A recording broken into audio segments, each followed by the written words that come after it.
Morning everyone. हमारा lesson the black aeroplane चल रहा है।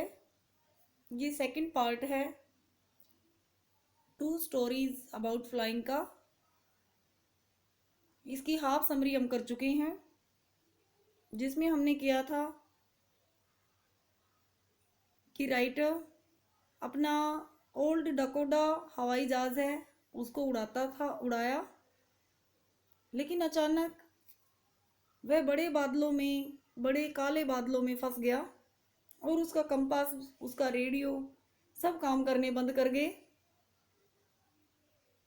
फिर उसके हवाई जहाज के अंदर जो ईंधन था, फ्यूल था, वह भी कम था कि वह बादलों को ऊपर से या साइड से पार कर सके। इससे आगे की स्टोरी अब हम करेंगे। Suddenly the writer saw a black aeroplane near him. अचानक राइटर को एक काला एरोप्लेन है वह अपने नजदीक दिखाई दिया। बिल्कुल काले बादल थे। काले बादल में देखा कैसे, लेकिन वो भी काला काला एरोप्लेन उसको दिखाई दिया। He could also see the pilot in it. उसने उसके अंदर पायलट को भी देख लिया, वह पायलट को भी देख सकता था। The pilot waved the writer to follow him. Pilot ने राइटर को, फॉलो मीन्स पीछा करना, अपने पीछा करने के लिए इशारा किया। He followed the black aeroplane like an obedient child. Obedient आज्ञाकारी। और लेखक ने काले हवाई जहाज का पीछा एक ओबीडियंट चाइल्ड, एक आज्ञाकारी बच्चे की तरह से किया।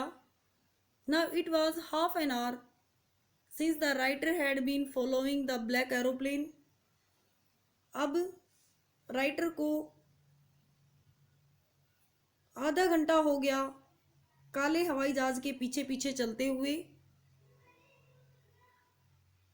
He was worried because the fuel in his plane could last only 5 or 10 minutes.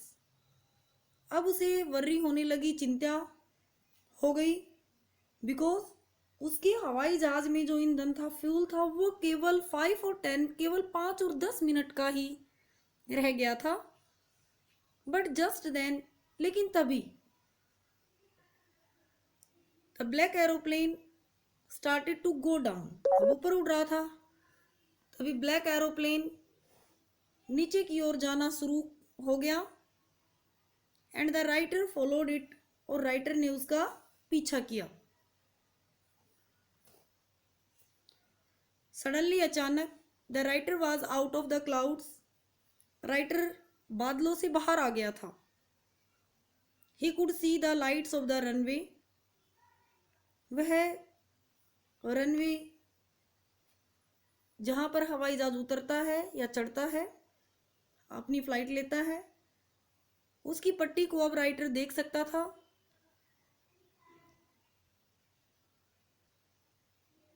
Lights देख सकता था एयरपोर्ट की। He turned to look at the black aeroplane. वह काले एरोप्लेन को देखने के लिए टर्न किया, मुड़ा। But he could not find it anywhere. लेकिन वह उसको कहीं भी नजर नहीं आया। The sky was empty. Sky, आसमान, बिल्कुल खाली था। The writer landed his Dakota aeroplane.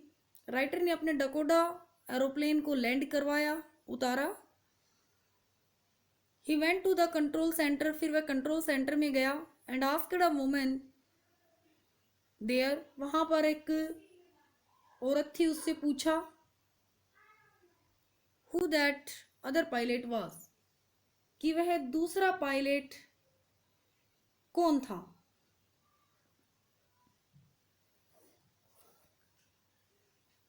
अब यहां देख सकते हैं, या कंट्रोल रूम में जो लेडी बैठी थी उससे पूछता है। The women looked at the writer strangely, उस औरत ने लेखक को स्ट्रेंजली देखा, बड़े अजीब तरीके से देखा। देन सी लाफ्ड, फिर वह हंसी।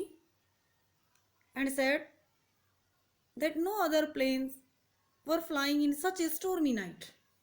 उसने कहा ऐसी तूफानी रात में, स्टोर्मी तूफानी रात में कोई भी दूसरा हवाई जहाज नहीं उड़ रहे थे। सी टोल्ड हिम, उसने उसको बताया। And his plane was the only one, उसने कहा कि उसका केवल एकमात्र प्लेन था, अकेला हवाई जहाज था। That she could see on the radar, जिसको वह रेडार पर देख सकती थी। अब इस स्टोरी में यहाँ पे एक मिस्ट्री है कि दूसरा काला एरोप्लेन किसका था, उसको उड़ाने वाला पायलट कौन था। राइटर ने एक्चुअल में ही उसका पीछा किया था, फिर वह अचानक कहाँ गायब हो गया, जो रेडार पे भी नहीं आया। रेडार पे नीचे से कंट्रोल होते हैं ये हवाई जहाज, और नीचे जो कंट्रोल करने वाले जब देख रहे हैं कि वहां पर सिर्फ आसमान में एक ही एरोप्लेन था, वह राइटर का था। ये स्टोरी आपने 2 बार सुननी एटलीस्ट। और अब हम इसके कुछ क्वेश्चन आंसर करेंगे। Question, a pilot is lost in the storm, एक पायलट तूफान में खो जाता है, लॉस्ट भटक जाता है। डज ही अराइव सेफ, क्या वह सेफ वापिस आता है, सुरक्षित वापिस आता है। हु हेल्प्स हिम, उसकी मदद कौन करता है। Answer, yes he arrived safe, हाँ वह सुरक्षित वापिस आता है। The pilot of another strange plane helps him to take out of the cloud storm safe, एक दूसरे अजीब से स्ट्रेंज एरोप्लेन, एक अजीब से प्लेन का जो दूसरा पायलट है वह स्टोर्मी क्लाउड्स, जो तूफानी बादल हैं, उनसे बाहर निकालने में उसकी मदद करता है। None knew who the pilot of the other plane, कोई नहीं जानता था कि दूसरे जो ब्लैक एरोप्लेन है उसका पायलट कौन था। And where the plane was, और उसका जहाज कहाँ था। Next question, describe the black clouds from the point of view of the pilot, जो काले बादल थे उनका वर्णन पायलट के पॉइंट ऑफ व्यू से करो। पायलट ने किस तरह से डिस्क्राइब किए थे काले बादल, ये बताने हैं। Answer, the writer was going from France to England, writer France से इंग्लैंड जा रहा था। He was flying his Dakota aeroplane, वह अपनी डाकोटा एरोप्लेन उड़ा रहा था। When he had gone 150 kilometres from France, जब वह फ्रांस से 150 किलोमीटर जा चुका था। ही सॉ स्टॉर्म क्लाउड्स, तब उसने तूफानी बादल देखे। दे वर ह्यूज, बादल कैसे थे, बादल बड़े थे, ह्यूज बड़े। They looked like black mountains, वे काले माउंटेन्स, काले पर्वतों की तरह से दिखाई दे रहे थे। Standing in front of him across the sky, आसमान में उसके सामने, वे आसमान में उसके सामने बड़े पर्वतों की तरह से, बड़े पहाड़ों की तरह से दिखाई दे रहे थे। ये क्वेश्चंस आपने अपनी कॉपीज में लिखने हैं और याद करने हैं। Thank you.